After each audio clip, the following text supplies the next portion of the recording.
சின்ன மருமகள் அடுத்து நடக்க போகுதுன்னு வாங்க நம்ம சேனலுக்குள்ளே போய் பார்க்கலாம். நம்மளோட சேதுவை திமிரு அடக்கணும்னா நம்ம தமிழ் செல்வி கண்டிப்பாக இந்த எலெக்ஷனில் நிற்கணும்னு நினைக்கிறவங்க வீடியோக்கு லைக் போட்டு சப்ஸ்கிரைப் பண்ணிக்கோங்க. நம்மளோட தமிழ் செல்வி அவங்க பாட்டுக்கு அவங்க வேலையை பார்த்துட்டு தான் இருக்காங்க. ஆனால் சேது ரொம்பவே சீண்டி பார்க்குறாரு.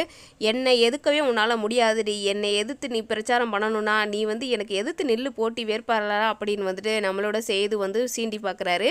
இதுக்கிடையில் தமிழ் செல்வி அதெல்லாம் பெருசு பண்ணாமல் அவங்களோட வேலையை பார்த்துட்டு இருக்காங்க. இதுக்கிடையில் அந்த ஏரியாவில் மகளிர் அணியில் தலைவியாக இருக்கிறவங்க நம்மளோட தமிழ் செல்வியை கூப்பிட்டு அவங்க இந்த எலெக்ஷனில் நீதாம்மா நிற்கணும் அப்படின்ற மாதிரி சொல்கிறாங்க. இதை கேட்ட நம்ம தமிழ் செல்வி, இல்லை மேடம் எனக்கு அந்த அவ்வளோ பெரிய இதெல்லாம் வேண்டாம் போஸ்ட்லாம் அப்படின்னு சொல்கிறாங்க. நான் படிக்கணும், நான் டாக்டர் ஆகணும், என் குழந்தைய நல்லா வளர்க்கணும், எனக்கு லட்சியம் இருக்குது அப்படின்னு சொல்கிறாங்க.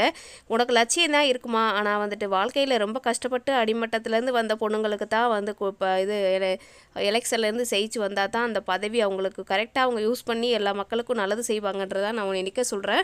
எல்லார்ட்டையும் கேட்டப்போ தமிழ் செல்வின்ற ஒரு வார்த்தை உன்னே தான் எல்லோரும் சொன்னாங்க.